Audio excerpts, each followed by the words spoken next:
नमस्कार। आज मैं आपके साथ एक ऐसा केस डिस्कस करना चाहती हूँ जिनकी आज हमने स्कैन किया और उनकी हार्ट बीट आ गई थी बेबी की, और उनका केस हमारे लिए एक बहुत ही बड़ा चैलेंज था क्योंकि उनके पहले 3 IVF साइकिल फेल हो चुके थे। और इस केस के जरिए मैं आपके साथ ये शेयर करना चाहती हूँ कि ऐसे केसेस में हमारी क्या अप्रोच रहनी चाहिए जिनके पहले IVF फेल हो चुका। जब ये कपल हमारे पास आए, हमने दिसंबर में इनको सबसे पहले देखा, तो इनकी पहले हमने एक बहुत ही डिटेल हिस्ट्री ली। और इसमें जरूरी है कि हम ये देखें कि इनके पहले साइकिल्स कैसे हुए हैं, इनके जो पहले साइकिल्स हैं उसमें इनके पास कितनी डिटेल्स हैं, इनको क्या इंजेक्शन लगे, क्या इनके अपने एगोस्पर्म यूज हुए थे, इनके एम्ब्रियोज कैसे थे, क्या इनके पास एम्ब्रियोज की पिक्चर्स हैं या नहीं है। ये हमें एक आइडिया देता है कि इनकी साइकिल एक अच्छे सेंटर में हुई है या नहीं हुई है, इनके फेल होने का क्या कारण था, क्या लाइनिंग में प्रॉब्लम थी या एम्ब्रियोज में प्रॉब्लम थी। इस कपल के 3 साइकिल हुए थे।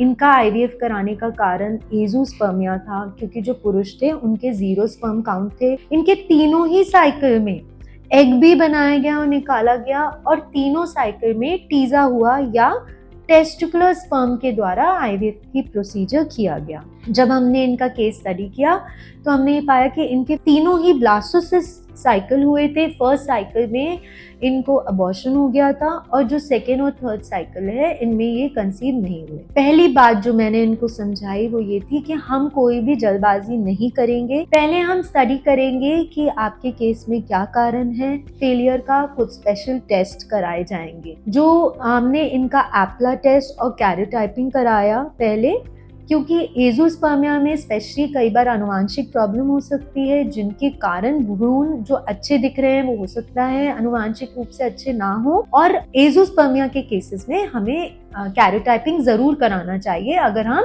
अपने ही स्पर्म्स का इस्तेमाल कर रहे हैं। एप्ला एक ऑटो इम्यून टेस्ट होता है। ये भी कई बार हमें बताता है कि इम्प्लांटेशन वाले जो केसेस है उनमें अगर इम्प्लांटेशन की कोई प्रॉब्लम तो नहीं है। इस कपल में हमने ये पाया कि जो पेशेंट थी, जो महिला थी, उनकी एज 30 थी, जो पुरुष थे वो 40 इयर्स के थे।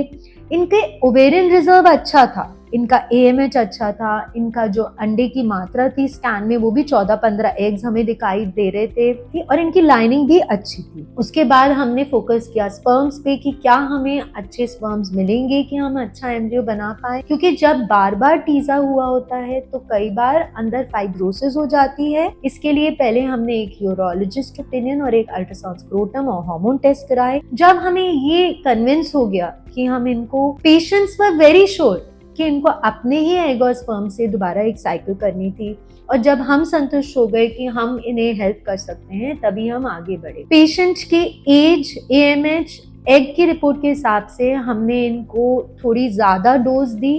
बेस्ट इंजेक्शंस, रिकॉम्बिनेंट इंजेक्शन से इनको स्टिमुलेट किया।